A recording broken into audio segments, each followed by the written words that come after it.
Ruth గ్రంథము అందరూ తీశారా? దయచేసి పరిశుద్ధ గ్రంథంలో రూతు గ్రంథము 4వ అధ్యాయం 13వ వచనం, 4వ వచనం, 4వ అధ్యాయము 13వ వచనం తీయాలి. కాబట్టి బోయాజు రూతును పెండ్లి చేసుకుని ఆమె యొద్దకు పోయినప్పుడు యెహోవా ఆమె గర్భవతి అగినట్లు అనుగ్రహించెను గనుక ఆమె కుమారుని కనెను. గట్టిగా చప్పట్లు కొడదాం ఒకసారి. దేవునికి మహిమ కలుగును గాక. రూతు ఎవరు అంటే మోయాబీల స్త్రీ. ఈమె ఎవరు అంటే నయోమి యొక్క కోడలు, చిన్న కోడలు. ఈమె అన్యజనురాలు, మోయాబీల స్త్రీ. దేవుడంటే తెలీదు, దేవుణ్ణి ఎరిగిన అమ్మాయి కాదు, దేవుణ్ణి ఆరాధించిన అమ్మాయి కాదు. దేవుడంటే తెలియకుండా బ్రతికింది, విగ్రహారాధన చేసిన అమ్మాయి. విగ్రహారాధనలోనే పుట్టింది, విగ్రహారాధనలోనే పెరిగింది. ఆ తర్వాత నయోమికి కోళ్ళయింది. అనుకోకుండా నయోమికి కోళ్ళయిన తర్వాత కొన్నాళ్ళు ఆమెతో పాటు ఉంది. భర్త చెప్పాడు, దేవుడు ఒక్కడే, సృష్టికర్త అయిన దేవుడు ఒక్కడే, ఆయనే నిజమైన దేవుడు, ఆయన్ని మనం ఆరాధించాలి, ఆయనతోనే మనం నడవాలి అని చెప్పాడు. అలాగే అత్తగారు కూడా ఈ విషయాలు చెప్పింది. ఆ తర్వాత భర్త చనిపోయాడు, మామగారు చనిపోయాడు, బావగారు చనిపోయాడు. అయితే నయోమికి 2 కోడళ్ళు. మొదటి కోడలు వార్ప, రెండవ కోడలు రూతు. వార్ప, రూతు వీళ్ళిద్దరూ భర్తలు చనిపోయినప్పటికీ తమ అత్తమ్మని వెంబడిస్తూ ఉన్నారు. అయితే రూతు దేవుని యొక్క మహిమను, దేవుని ప్రత్యక్షతను, దేవుని గూర్చిన సత్యమును, దేవుని గూర్చిన వాస్తవాలు తెలుసుకుని నయోమిని వెంబడిస్తుంది. కొన్నాళ్ళ తర్వాత నయోమి 2 కోడల్ని పిలిపించి, నేను బెత్లెహేమికి వెళ్ళిపోతున్నాను, నా స్వగ్రామం వెళ్ళిపోతున్నాను, నా స్వదేశం వెళ్ళిపోతున్నాను, కాబట్టి మీరింకా మీ పుట్టిల్లికి వెళ్ళిపోయి మరలా పెండ్లి చేసుకుని సంతోషంగా ఉండండి. ఎందుకంటే నేను వృద్ధాప్యంలోకి వచ్చేసాను, నేను పెండ్లి చేసుకున్నా మీ కొరకు కుమారుల్ని కనలేను, కన్నా వారు పెరిగేంత వరకు మీరు ఉండలేరు. కాబట్టి దయచేసి మీ పుట్టింటికి వెళ్ళిపోయి మీ తల్లిదండ్రులు చూపించిన సంబంధాలు చేసుకుని సంతోషంగా ఉండండి, ఆనందంగా ఉండండి అని చెప్పింది. అప్పుడు వార్ప వెంటనే ముద్దు పెట్టుకుని గుడ్ బై చెప్పి అత్తగారికి వెళ్ళిపోయింది. ఆ తర్వాత రూతు ఆమె దగ్గరికి వచ్చి చేయి పట్టుకుని అంటుంది, అత్తమ్మ నన్ను వెళ్ళిపోమని నువ్వు అనొద్దు, నన్ను వెళ్ళిపోమని నువ్వు అనొద్దు. ఎందుకంటే నేను వెళ్ళడానికి నీ గుమ్మం తొక్కలేదు, మనిద్దరము కలిసే ఉంటాం, మీ అబ్బాయి లేకపోయినా నాకు పర్వాలేదు, నీతోనే ఉంటాను, నీతోనే నడుస్తాను, మరణము మనల్ని వేరు చేసేంత వరకు అంది. ఇక్కడ ఏమంది చెప్పాలి చూడండి. 1వ అధ్యాయము రూతు గ్రంథము 16వ వచనం మనం చదువుదాం. అందుకు రూతు నా వెంబడి రావద్దనియు నన్ను విడిచిపెట్టమనియు నన్ను బ్రతిమాలుకొనవద్దు. నువ్వు వెళ్ళి చోటికే నేను వస్తాను, నీవు నివసించు చోటనే నేను నివసిస్తాను. నీ జనమే నా జనము, నీ దేవుడే నా దేవుడు.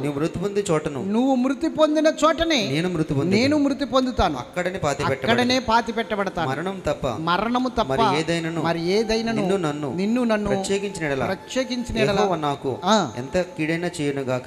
ఆమేన్. దేవునికి స్తోత్రం చెప్పండి. దేవుని బిడ్డలారా గమనించండి, ఇక్కడ ఒక మాట మాట్లాడింది అంటే ఆత్మీయతలోనికి వస్తుంది, అప్పుడప్పుడే వస్తుంది కనుక ఇంకా ఆమెకు కొన్ని సత్యాలు తెలియదు. కానీ ఆత్మీయతలో ఉండాలన్న ఒక ఆశ. ఏమంటుంది ఇక్కడ? మరణము నిన్ను నన్ను ప్రత్యేకించేంత వరకు, మరణము నిన్ను నన్ను వేరు చేసేంత వరకు. అసలు నేను చెప్తాను, దేవుని బిడ్డలకి ఇప్పుడు నేను నా భార్య ఉన్నప్పుడు నేను చనిపోయాను అనుకుందాం, ఆ తర్వాత నా భార్య చనిపోయింది అనుకుందాం. ఇప్పుడు మేమిద్దరం వేరువేరా? చెప్పాలి. ఎక్కడికి వెళ్తాం మేమిద్దరం కలిసి? మాట్లాడరు ఏంటండి?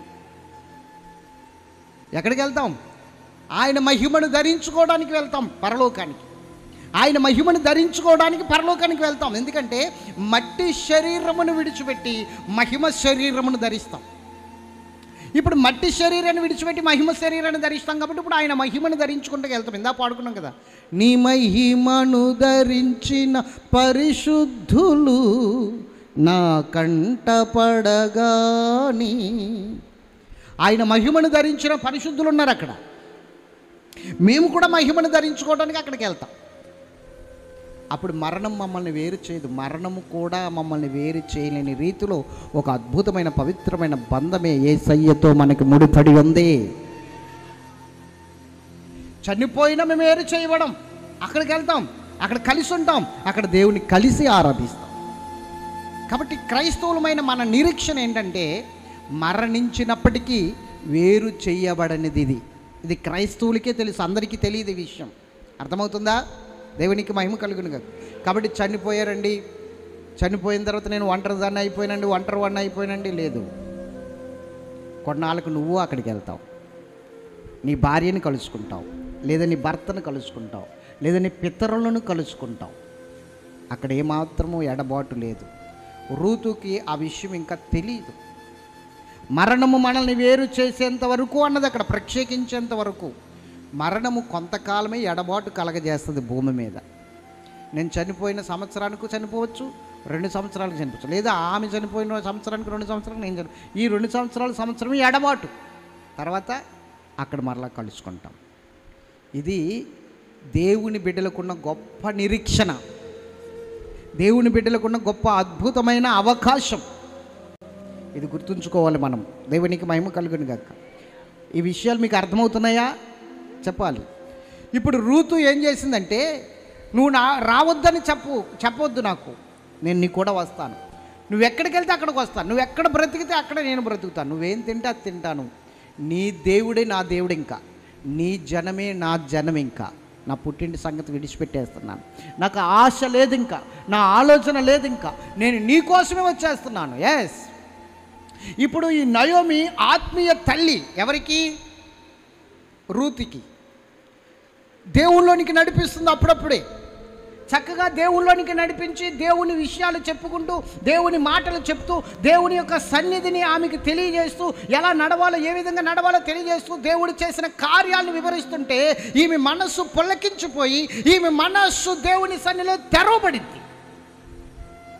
తెరవబడిన తర్వాత ఆమె వెంటనే నేను కూడా ఆ దేవునికి బిడ్డగా మారాలి అనుకున్నానని వెంటనే విశ్వసించి నయోమిని అత్తగారులా కాదు, ఒక ఆత్మీయ తల్లిగా, ఒక ఆత్మీయ దైవజనురాలుగా భావించి ఇంకా నీతోనే ఉంటాను అంది. ఎంత నమ్మకముగా ఉందో చూడండి. యవనస్తురాలు ఒక వృద్ధాప్యంలో ఉన్న స్త్రీని వెంబడిస్తుంది నమ్మకముతో.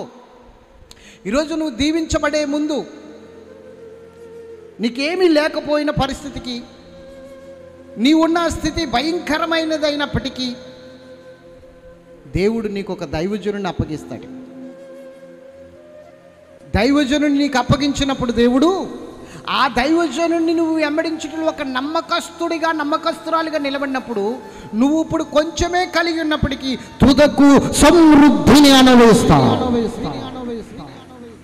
అదే ఇప్పుడు నేను చెప్పబోతున్నాను.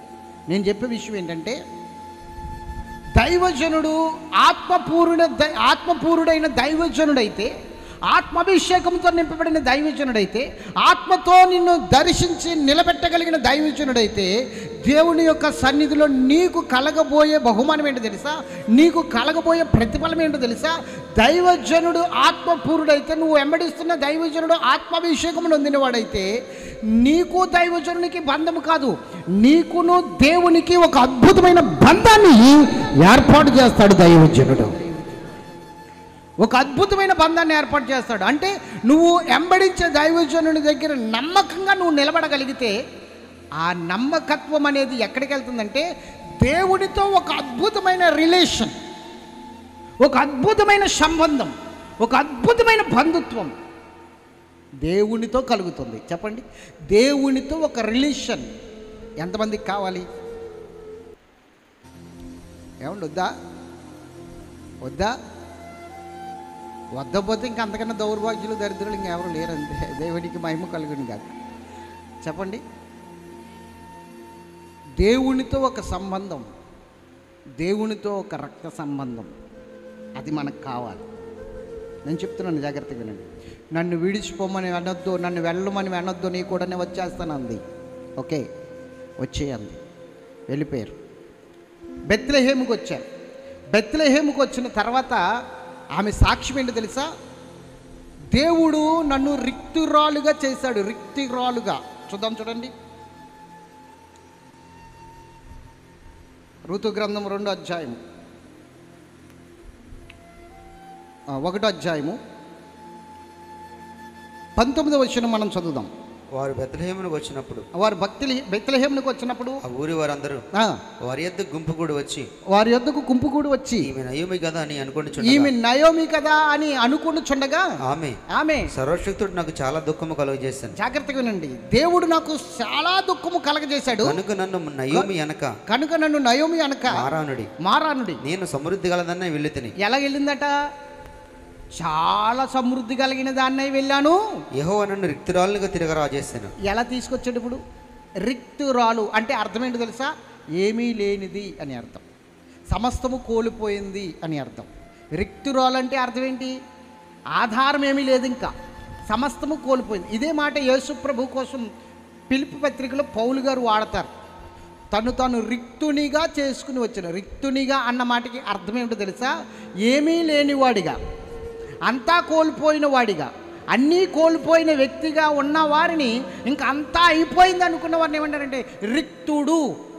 రిక్తునిగా చేయడం అంటే ఇంక అన్నీ కోల్పోయాడు, ఇంకేమీ లేదు, అంత ఖాళీ. సమృద్ధిగా, సర్వసమృద్ధిగా వెళ్ళింది, ఏమీ లేని దానిగా వచ్చింది. సర్వసమృద్ధిగా వెళ్ళిన ఈమె అదే సమృద్ధితో ఉంటే వెంబడించే వాళ్ళు ఎంతమంది అయినా ఉంటారు, కానీ ఏమీ లేనప్పుడు వెంబడిస్తుందండి రూతు. ఇంకా వృద్ధాప్యంలోకి వచ్చేసింది. ఒక మాట చెప్పుకోవాలంటే వృద్ధాప్యంలో ఉన్న ఆమెను పోషించే బాధ్యత కూడా ఈమె మీదకే వస్తుంది. ఈమె పోషించాలి, లేకపోతే ఆమె కొరకు పరిచర్య చేయాలి. ఆమెకు పరిచర్య చేస్తూ ఆమెను ముందుకు నడిపించాలి. ఇంత బాధ్యత ఎవరి వయసులో ఎవరు తీసుకుంటారు? కానీ రూతు తీసుకుంది. అది నమ్మకత్వం. దేవునికి మహిమ కలుగునుగాక. నేనున్నాను అన్న ఒక భరోసా ఇస్తుంది. నేనున్నాను అన్నట్లుగా చెప్తుంది. రూతు వచ్చింది. అయితే వాళ్ళు గృహం చూసుకున్నారు, అక్కడికి వెళ్ళారు. వెళ్ళిన తర్వాత మన్నాడు లేచారు. లేచిన తర్వాత అంటుంది, నేను ఎక్కడికైనా వెళ్ళి పని చూసుకుంటాను అంటుంది కోడలు.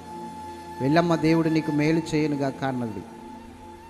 పని చూసుకుంటాను. నేను వెళ్ళేసరికి ఒక ధనవంతుడి పొలం, చాలా గొప్ప ధనవంతుడు అతని పొలంలో కట్టెత కడుతున్నారు, పనలు తీస్తున్నారు.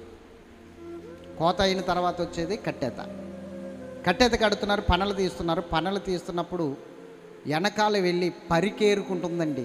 ఎవరు? రూతు. పరికేరుకుంటుంది.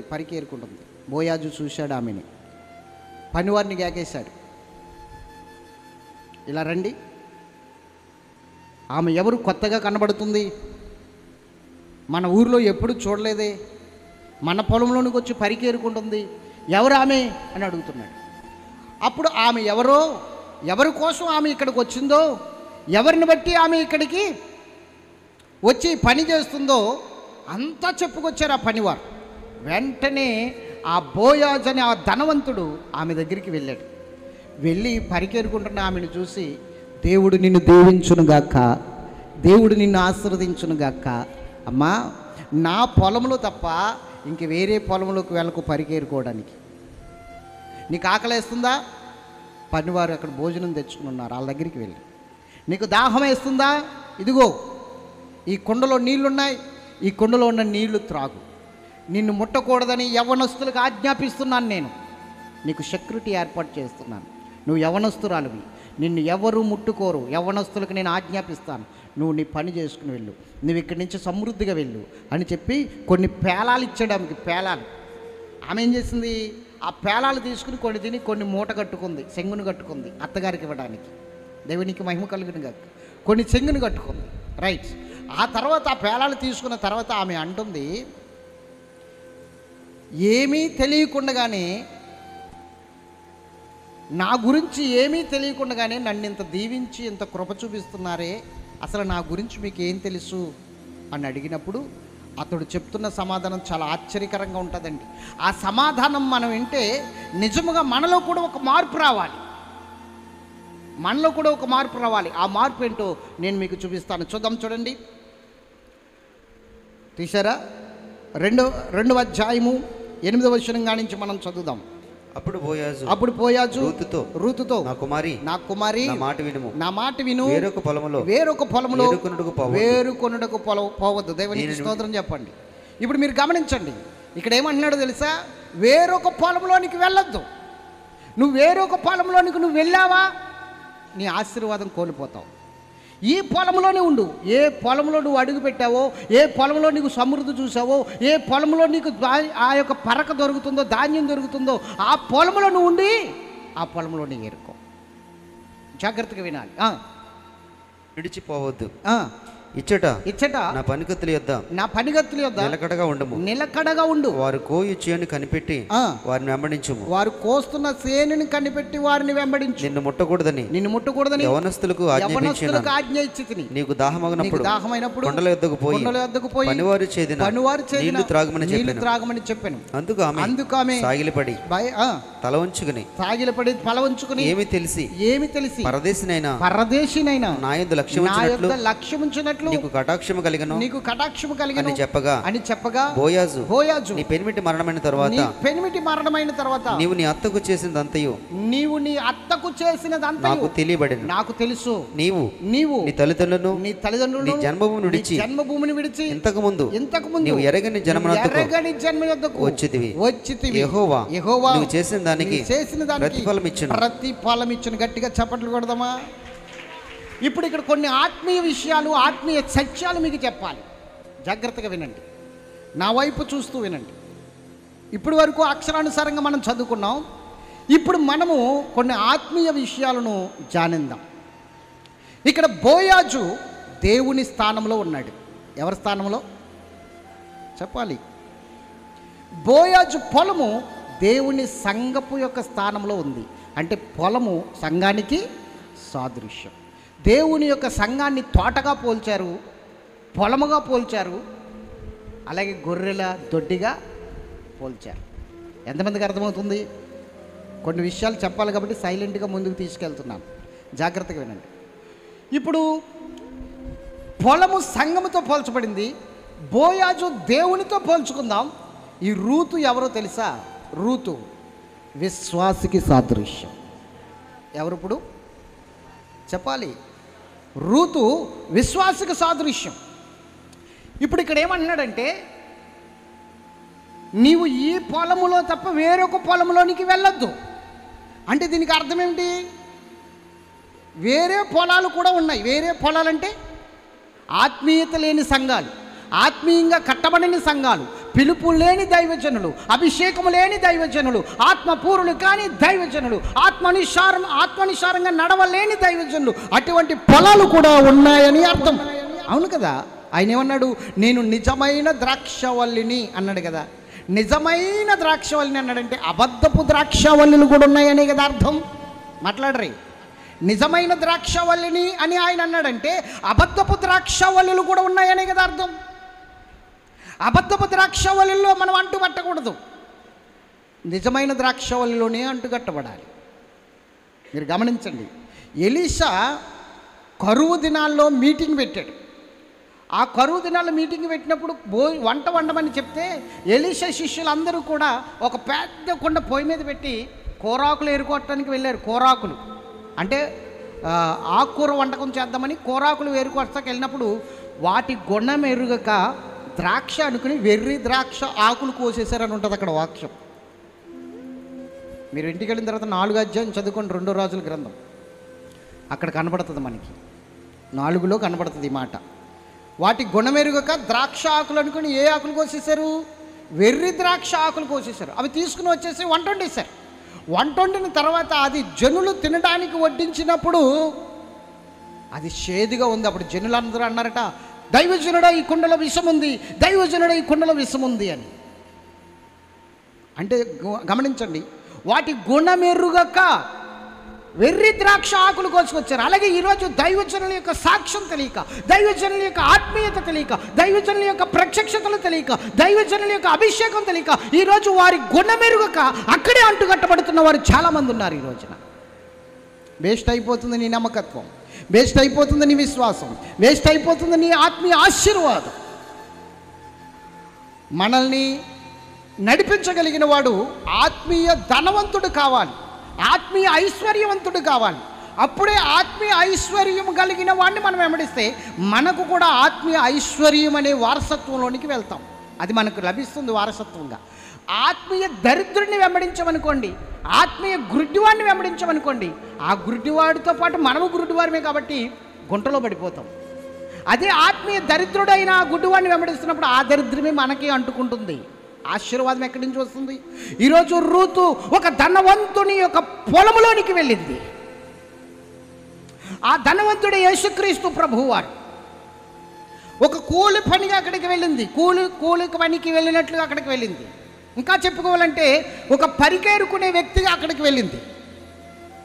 పరికేరుకుంటున్న ఆమె దగ్గరికి వచ్చి బోయాజ్ అంటున్నాడు, నా కుమారి వేరొక పొలంలోనికి వెళ్ళకు, నువ్వు వెళ్తున్న పొలం ఆత్మీయంగా ఉందో లేదో చూడు, సమృద్ధి కలిగిన ఆశీర్వాదాలు నీకు లభిస్తున్నాయో లేదో చూడు, నువ్వేరుకో.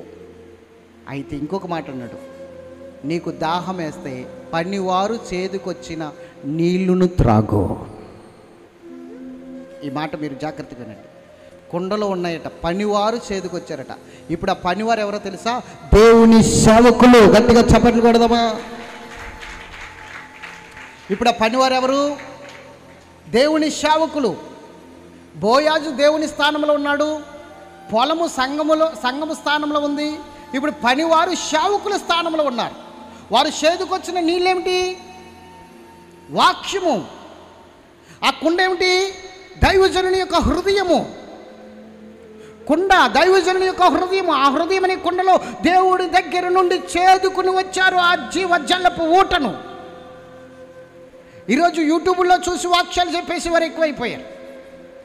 యూట్యూబ్లో చూడడం, అది కంఠస్థం పెట్టడం, అదేమో నోట్స్ మీద రాసుకున్న తర్వాత సంఘానికి వెళ్ళడం ఆదివారం సేమ్ టు సేమ్ అదే వాక్యం చెప్పేయడం, కొంచెం మార్పులు చేర్పులు చేసి అదే సబ్జెక్ట్.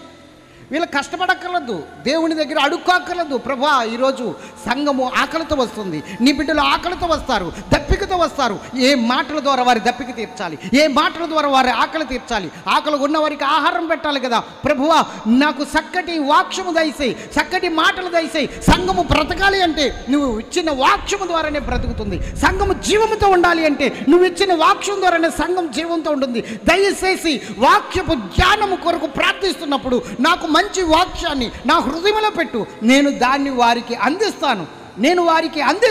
అప్పుడు వారు దాహము తీర్చుకుంటారు, వారి ఆకలి తీర్చుకుంటారు. నా హృదయంలోనికి మంచి మంచి జీవజల ఊటను పంపించు ప్రభు అని దైవజనుడు ప్రార్థన చేయాలి, కనిపెట్టాలి. అవసరం వస్తే ముందు రోజు ఉపవాసం ఉండి సాష్టాంగపడి దేవుని సన్నిధిలో ఆ మాటల కొరకు కనిపెట్టాలి. కానీ మనము అప్పటి వరకు పనులు చేసుకుంటాం, అప్పటి వరకు సెల్ ఫోన్లు చూస్తాం, అప్పటి వరకు టీవీలు చూస్తాం, అప్పటి వరకు అన్నీ చూస్తాం. అక్కడికి వచ్చిన తర్వాత ఏదో వాక్యం తిరగేసేసుకుని, బైబిల్ తిరగేసుకుని, ఏదో మాట పట్టుకుని ఆ మాటను బట్టి పిచ్చాపాటు మాట్లాడేసి వెళ్ళిపోతున్నారు. అలాంటి దైవజనులు కాదు. దేవుని సన్నిధిలో సంఘములో సంఘానికి జీవము దిగి రావాలంటే దేవుని దగ్గర ఆయన పాదాలు పట్టుకుని నువ్వు అడగాలి, ప్రభువా నాకు మాటలు దయచేయి, జీవము కలిగిన మాటలు దయచేయి. సంఘము జీవముతో ఉండాలా, సంఘం జీవంతో ఉండాలా, ఆ మాటలు దయచేయి. అందుకే అన్నాడు, నా పనివారు చేదుకు వచ్చిన నీళ్లు త్రాగు. ఆ పని వారు ఎంతో కష్టపడి చేదారండి. లోతైన జలములవి, లోతుగా ఉన్న ఆ నీళ్లను చేదుకుని వచ్చి సంఘానికి పొయ్యాలి. రెబ్బక కడవ భుజాన్ని పెట్టుకుని వచ్చింది. కడవ భుజానికి పెట్టుకుని వచ్చి రెబ్బక ఆ బావి దగ్గరికి వచ్చేసరికి ఎలియేజర్ అంటున్నాడు, అమ్మా నాకు కొంచెం దాహం ఇస్తావంటే నీకును దాహం తీరుస్తాను, నీ ఒంటెలకు దాహం తీరుస్తానని చెప్పి లోతైన ఆ బావిలోనికి దిగి వెళ్ళి ఆ కడవతో నీళ్లు ముంచుకుని వచ్చి ఆ ఒంటెలకు నీళ్లు పోస్తుంది, ఎలియేజర్కి నీళ్లు పోస్తుంది. ఒక్కొక్క ఒంటి ఎన్ని 100 లీటర్ల నీళ్ళు తాగుతుందో తెలుసా? అలాంటి ఒంటికి నీళ్లు పోస్తుంది, అంటే లోతైన బావిలోనికి దిగి వెళ్తుంది, తోడుకు వస్తుంది, ముంచుకొస్తుంది, ఆ ఒంటెలకు పోస్తుంది. ఒంటెలు అనగా లోకమని అర్థం, గుర్తుంచుకోండి. అంటే బావిలోనికి దిగి వెళ్ళి, బావి అనగా దైవజనుడని అర్థం. దిగి వెళ్ళి రిబ్బక, సంగమనే రిబ్బక ఆ నీళ్లు పోస్తుంది అక్కడ. నేను చెప్తున్నాను ఈరోజు దేవుని బిడ్డలారా, ఆ నీరు, కుండలో ఉన్న నీరు త్రాగు, నా పనివారు చేదుకొచ్చారు. అది దేవుని పనివారు కష్టపడి దేవుని సన్నిధిలో అడిగి పొందుకోవాలి దేవుని మాటలు. అది జీవం, సంఘానికి జీవం, సంఘానికి ఉజ్జీవం, సంఘానికి ఆరోగ్యం. యూట్యూబ్లో చూసిన, కాపీ కొట్టిన వాక్యాలు సంఘానికి క్షేమం కాదు, నాశనం, నాశనం. స్తోత్రం చెప్పండి గట్టిగా. బిల్ మోరియా అని ఒక దైవజనుడు, గొప్ప దైవజనుడు, ఆయన పేరు ఏదో పేరు ఉంది, మంచి పేరు.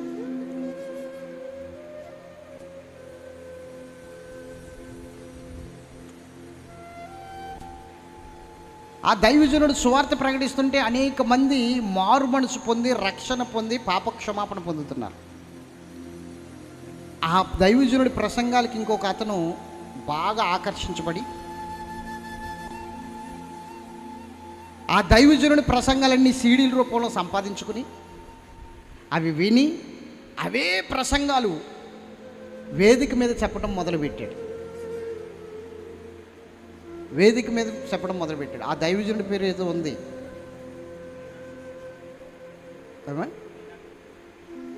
అర్థం కాల, గట్టిగా చెప్పండి, మైక్లో చెప్పు నాన్న. రీనాడ్ బొంకే.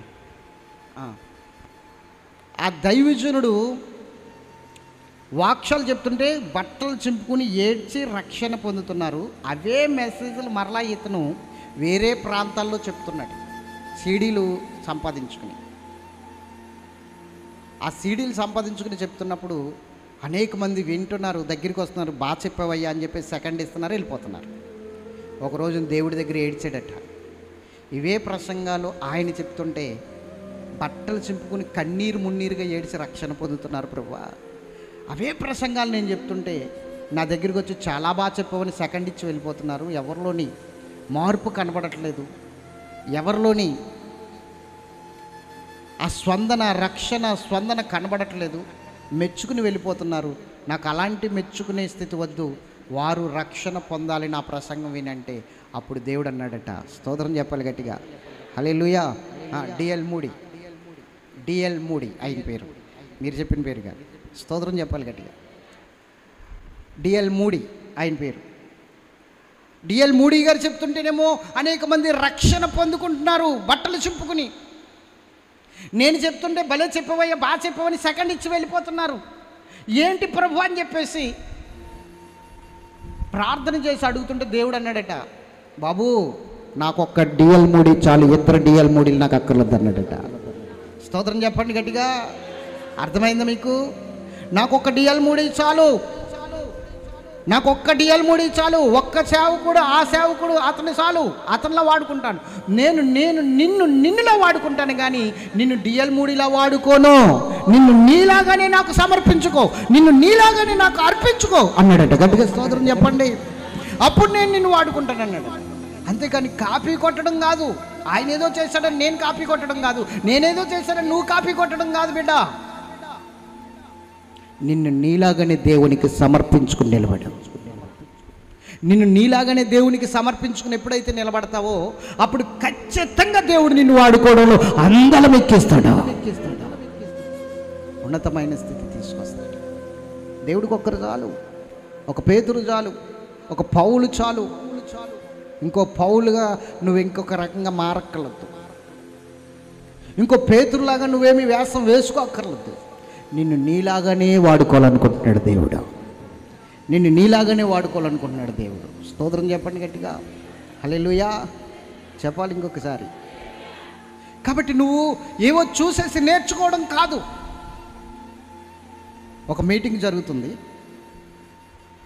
ఆ మీటింగ్లోనికి ఒక దైవజనునికి వాక్యానికి సమయం ఇస్తారు. ఆయనకి చెప్పారు, అది పలానా సందర్భమైన మీటింగ్, ఒక సందర్భం ఉంటుంది కదా, ఆ మీటింగ్కి ఇప్పుడు యవనస్తుల కూడికైతే యవనస్తులకు సంబంధించిన వాక్యం చెప్పాలి. అలాగే మెచ్యూర్ ఫంక్షన్ అయితే మెచ్యూర్ ఫంక్షన్ గురించి వాక్యం చెప్పాలి. వివాహం అయితే అలాగే ఒక మీటింగ్ కాబట్టి ఆ మీటింగ్కి సంబంధించిన వాక్యం ముందుగా నేను ఏం చేశాడంటే మొత్తం అన్ని రిఫరెన్స్ చూసుకుని ఆ రిఫరెన్స్లో ఏం చేశాడంటే అతనికి పెన్న పేపర్ దొరకలేదంట పాపం. వెంటనే ఈనుపు పుల్లలు పెట్టుకున్నాడు. ఈనుపు పుల్లలు, ఒకటి పొడిగిది, ఒకటి కురసది, ఒకటి పొడిగిది, ఒకటి కురసది, ఒకటి పొడిగిది, ఒకటి కురసది పెట్టుకున్నాడు. ఆనవాళ్ళు అన్నమాట. పెట్టుకుని బలిపీఠం ఎక్కడానికి ఇంకా సిద్ధంగా ఉన్నారు. వాక్యం చెప్పడానికి కింద కూర్చుని ఉన్నారు. ప్రార్థన చేసుకుందాం అనుకున్నారు. బైబిల్ అలా కిందెట్టి ప్రార్థన చేసుకున్నారు. ఈలోగా పక్కనున్న ఒక యవనస్తుడు దైవజనుడు చూసి, అయ్యో పాస్టర్ గారు బైబిల్ ఎవడో పొలలెట్టాడు అని మొత్తం లాగేసాడంట. ఈయన చూసుకోలేదేమో, పాస్టర్ గారు బైబిల్ ఎవరో పొలలెట్టారని మొత్తం లాగేసాడండి ఆ పొలలో. ఆ తర్వాత పలానా దైవజనులు వచ్చి వాక్యం చెప్తారంటే పొలలు లేవు ఇందులో. ఏం కావాలా? వాక్యం కావాలా, పొలాలు కావాలా? మొత్తం రెఫరెన్స్ అన్ని మర్చిపోయాడు. అవును, రెఫరెన్స్ని పుస్తకంలో రాసుకుంటే గుర్తు ఏముంటుంది? రెఫరెన్స్ని గుండెలో రాసుకోవాలా, నీ మైండ్లో రాసుకోవాలా.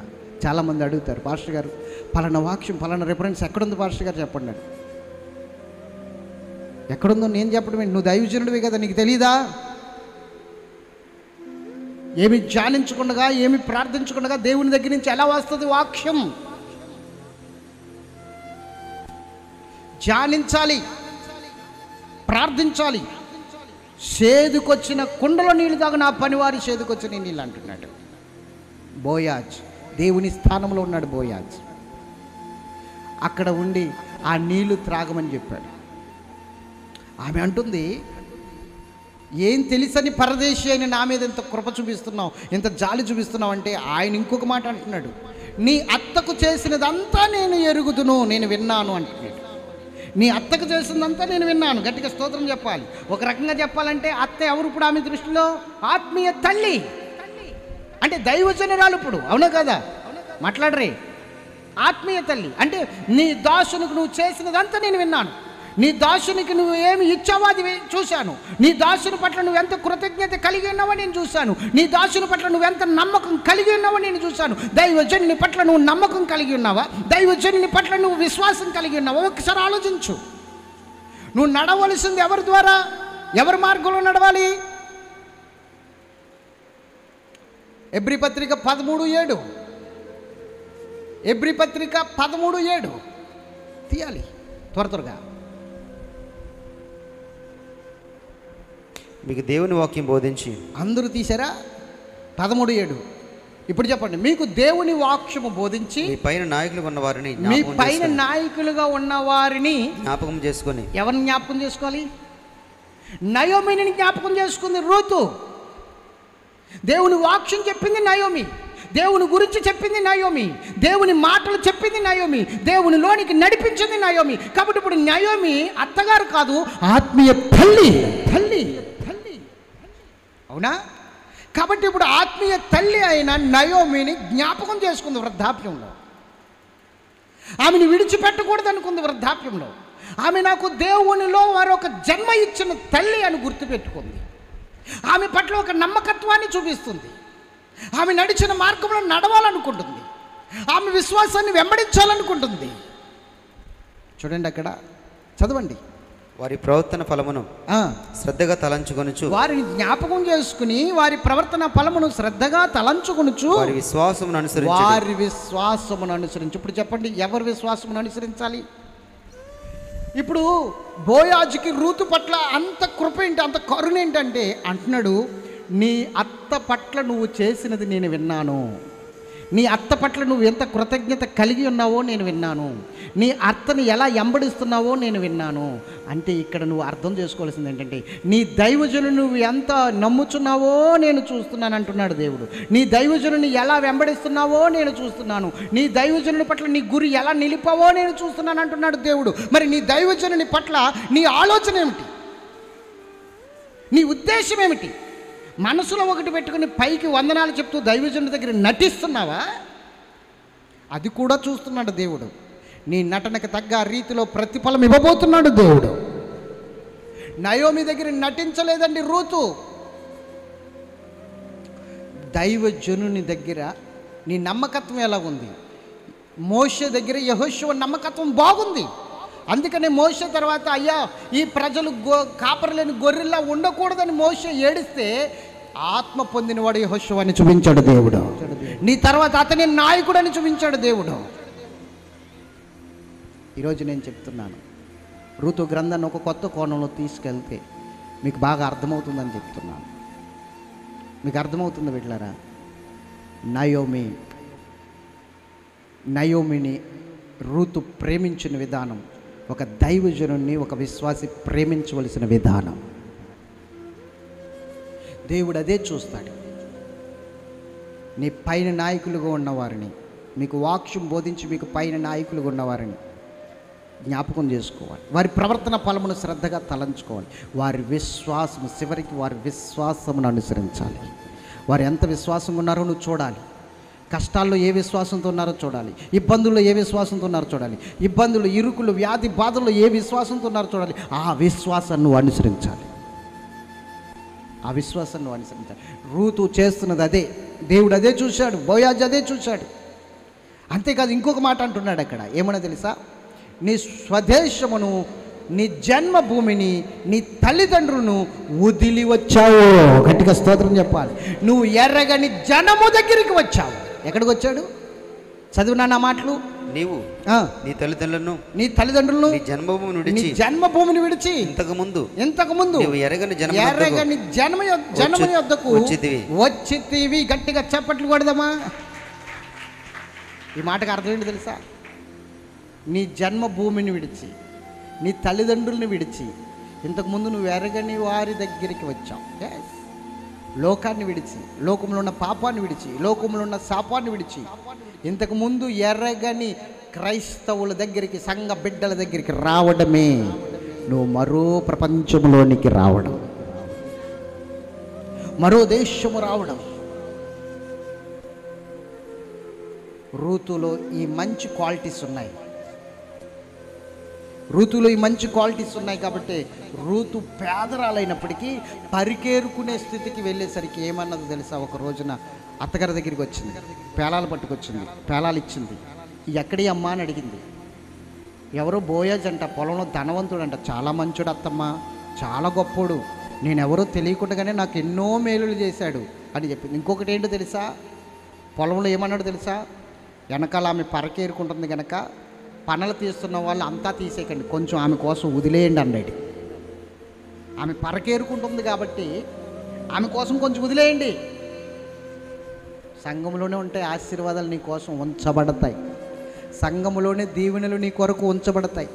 సంఘములోని ఆశీర్వాదాలు నీ కొరకు ఉంచబడతాయి. సమృద్ధి. అందుకని దావీదు అంటాడు, నీ మందిరం యొక్క సమృద్ధి వలన నేను తృప్తి పొందుచున్నానంటాడు. నీ మందిరం యొక్క సమృద్ధి వలన నేను తృప్తి పొందుచున్నానంటాడు దావీదు. అందుకని నేను చెప్తున్నాను, సంఘములో నీ కొరకు మేలులు దాచబడ్డాయి, నీ కోసం విడవబడ్డాయి, నీ కోసం ఆశీర్వాదాలు విడవబడ్డాయి. పొలంలో పనులు తీస్తున్న వారికి చెప్తున్నాడు, చదవండి ఆ మాటలు. మరియు ఆమె కొరకు పిడికిళ్ళు పడవేసి, పిడికిళ్ళు అంటే పనులు తీస్తున్నప్పుడు మీ పిడికిళ్ళతో కొన్ని పడేసి ఆమె ఏరుకున్నట్లు విడిచిపెట్టండి. గట్టిగా స్తోత్రం చెప్పండి. పనులు తీసేస్తున్నారు. ఈ పనులు ఇలా తీస్తారు, ఎలాగా? అవునా? పనులు ఎలా తీస్తారు? అలా తీసినప్పుడు కిందకన్నా చేపెట్టకండి, కొన్ని పిడికిళ్ళు వదిలేయండి. అక్కడ ఆమె ఏరుకుంటుంది, మొత్తం తీయకండి. సంఘములో ఆశీర్వాదాలు ఏరుకోవాలి. నువ్వు నీకోసం దాశించాడు సంఘంలో ఆశీర్వాదాలు, దీవెనలు నీ కొరకు దాశించాడు. ఎంతమందికి అర్థమవుతుంది? అర్థమవుతుందా? పరికేరుకుంటుంది రూతు, కానీ పరికేరుకునే ఆమెని దేవుడు ఏం చేశాడో చూద్దాం. స్తోత్రం చెప్పండి గట్టిగా. రూతు నయోమి దగ్గరికి వచ్చింది. నయోమి దగ్గరికి వచ్చినప్పుడు నయోమి అంటుంది, చూద్దాం చూడండి.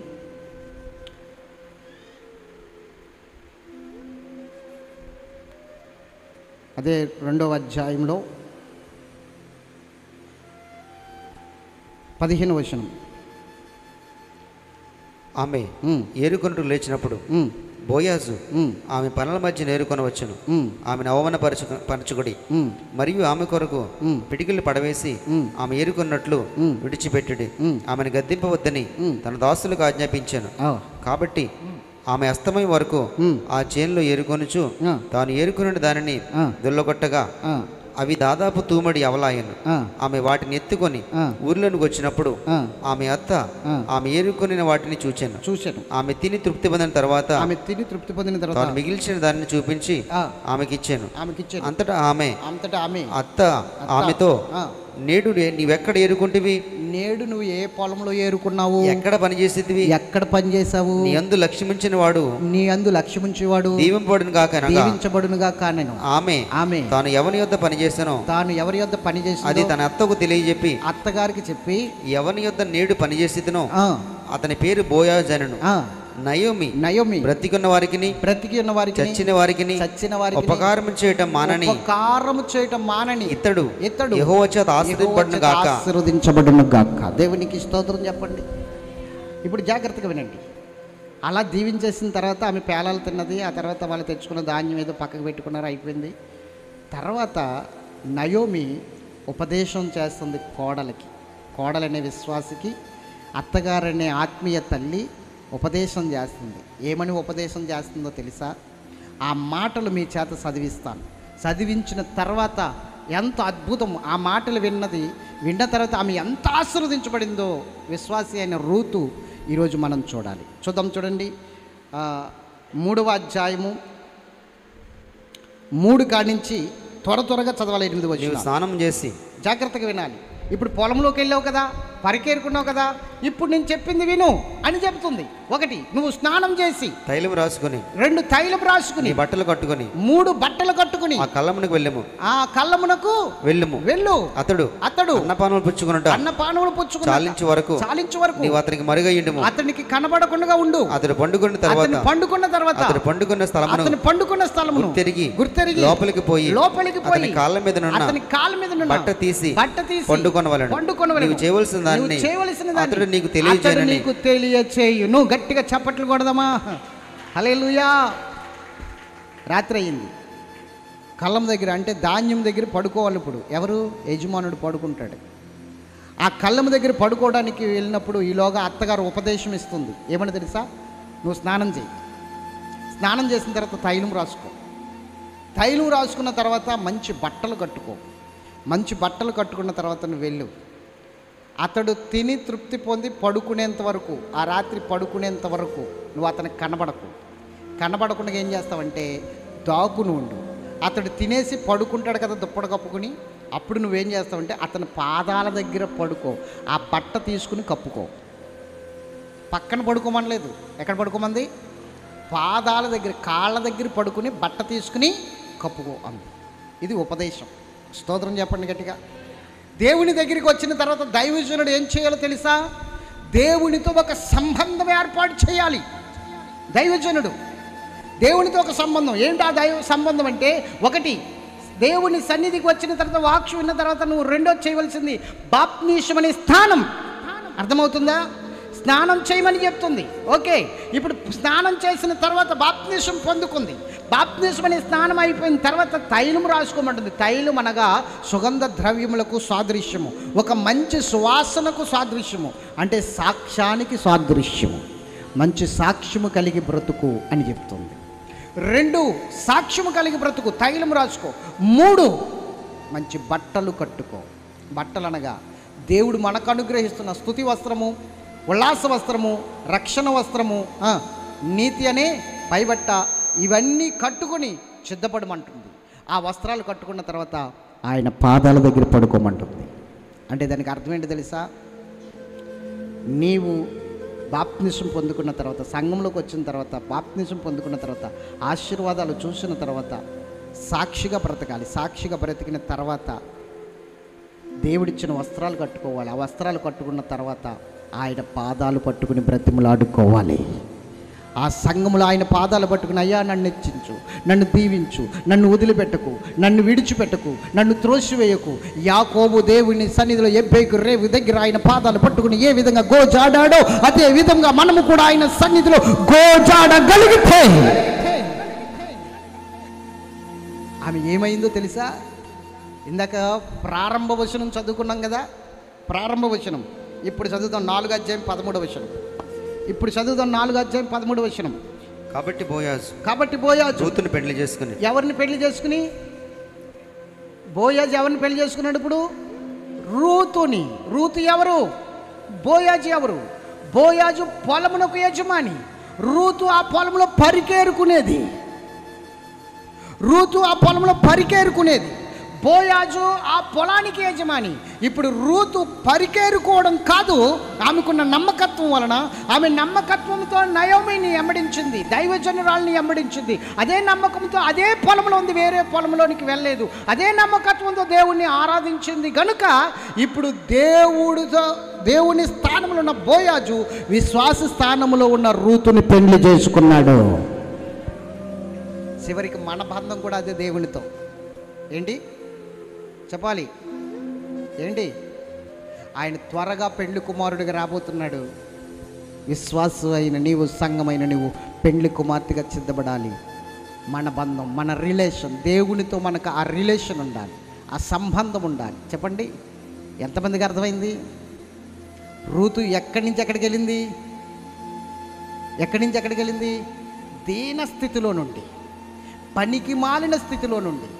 ఓకే, రూతు నయోమిని నమ్మకంగా వెంబడించింది కాబట్టి ఆమె దైవజనురాలు అనుకుంది, ఆమె నా అత్తమ్మ అనుకుంది, ఆమె నా తల్లి అనుకుంది, ఆమె నా ఆత్మీయ తల్లి అనుకుంది. ఆ విధంగా అనుకుని ఇంకా ఆమెను వెంబడించింది, ఆమె ఉపదేశం అంగీకరించింది. ఇదేంటమ్మా పరాయవాణి దగ్గరికి వెళ్ళమంటున్నావు, నీ కోడలకు చెప్పవలసిన మాటలేనివి అని మాట్లాడలా, ఎదురు చెప్పలా, విన్నది, ఉపదేశము విన్నది, ఉపదేశ క్రమము చొప్పున తాను చేసింది, ఆ క్రమము పాటించింది. కాబట్టే ఆమె ఏ పొలంలో పరికేరుకుందో ఆ పొలానికి యజమానురాలు అయిపోయింది. ఏ పొలంలో పరికేరుకుందో ఆ పొలానికి యజమానురాలు. ఎంత అద్భుతం ఇది! ఏ సంఘంలోనికి వచ్చి నువ్వు ప్రభువా ప్రభువా ప్రభువా అని ప్రార్థన చేస్తున్నావు, ఏ సంఘంలోనికి వచ్చి నువ్వు ప్రభువాని గోజాడుతున్నావు, ఆ సంఘానికి, ఆయన రాజ్యానికి, ఆయన సమస్తానికి నువ్వు యజమానురాలుగా మారబోతున్నావు.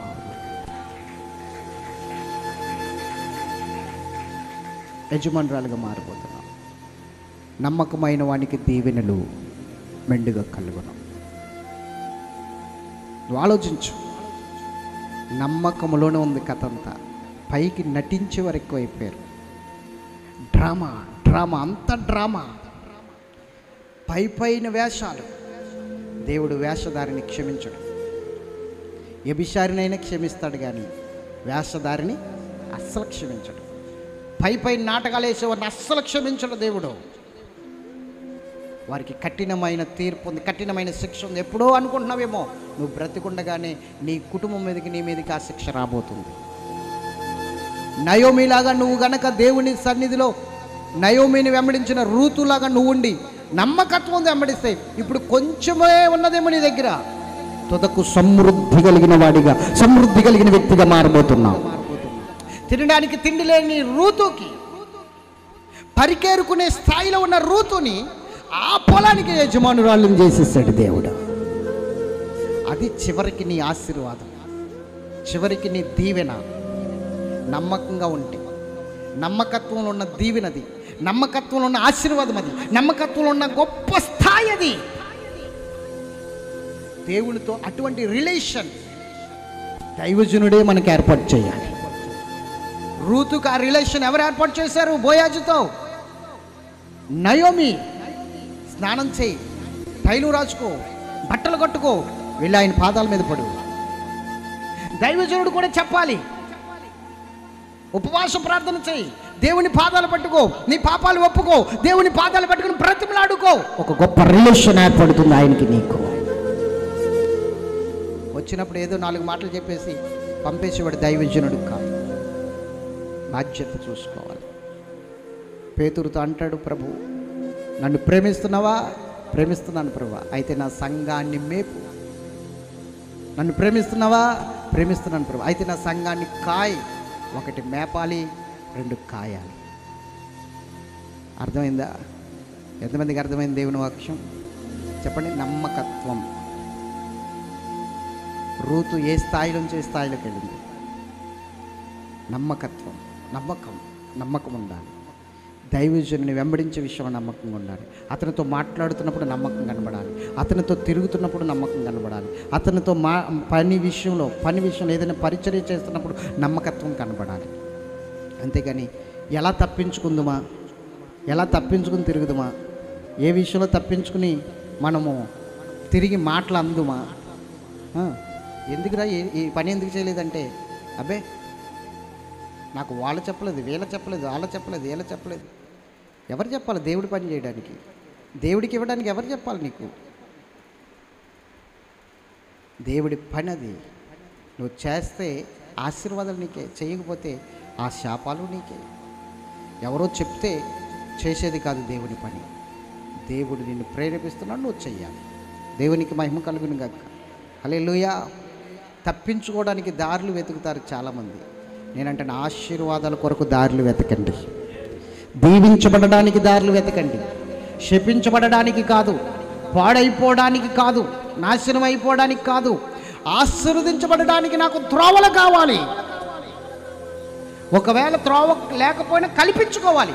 తప్పించుకోవడానికి నువ్వు త్రోవలు ఎలా కల్పించుకుంటున్నావో, తప్పించుకుని తిరగడానికి నువ్వు త్రోవలు ఎలా కల్పించుకుంటున్నావో, ఆశీర్వాదానికి కూడా అలాగే త్రోవలు కల్పించుకోవాలి. అది నిజమైన విశ్వాస లక్షణం. నమ్మకత్వంతో నడిచే విశ్వాస లక్షణం అది. అర్థమైన వారి గట్టిగా స్తోత్రం చెప్పండి. ఏం చేద్దాం ఇప్పుడు?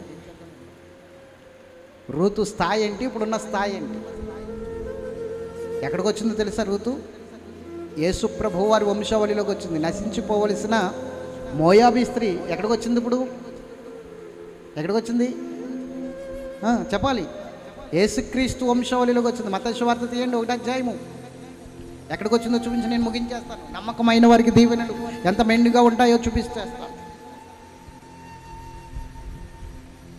1వ అధ్యాయం చదువు నాన్న. నయస్యోను సల్మానుని కనెను. 1వ వచనం చదువు ఒకసారి. అబ్రహాము కుమారుడు దావీదు కుమారుడైన యేసుక్రీస్తు వంశావళి. ఎవరి వంశావళి ఇది? చెప్పండి. ఎవరి వంశంలోనికి రావాలి? రాజులైన యాజక సమూహం అయిన ఆ వంశంలోనికి రావాలి కదా మనము. అదే యేసుక్రీస్తు వంశావళి. ఇప్పుడు రూతు అన్య స్త్రీ ఏ వంశంలోకి వచ్చిందో చూద్దాం. చదువు నాన్న. నయస్యోను సల్మానుని కనెను. సల్మాను రాహాబునందు బోయాజును కనెను. చెప్పండి. సల్మాను రాహాబునందు బోయాజుని కనెను. బోయాజు రూతునందు ఒబేదెదును కనెను. ఒబేదు యెస్సయిని కనెను. ఒబేదు యెస్సయిని కనెను. యెస్సయి రాజైన దావీదును కనెను. చెప్పండి. ఇప్పుడు ఎక్కడికి వచ్చేసింది? ఇప్పుడు యేసుక్రీస్తు వంశావళిలోకి వచ్చేసిందండి. ఈమె నశించిపోవలసిన స్త్రీ. మనము అలాగే యేసుక్రీస్తు ప్రభు వారి వంశంలోనికి వెళ్ళిపోవాలి. ఆ రిలేషన్లోనికి వెళ్ళిపోవాలి. ఆ బంధుత్వంలోనికి వెళ్ళిపోవాలా. అది కేవలము నయోమి వల్లే అయ్యింది. ఆమెను అలా తీసుకెళ్ళడం. అది కూడా నీ ఆత్మీయ తండ్రి వల్లే అవుతుంది, మిమ్మల్ని అలా తీసుకుని వెళ్ళడం. ఎంతమందికి అర్థమైంది? ప్రార్థన చేసుకుందాం. దేవుడు ఈ మాటలు దీవించును గాక. ఆమేన్. ప్రార్థన.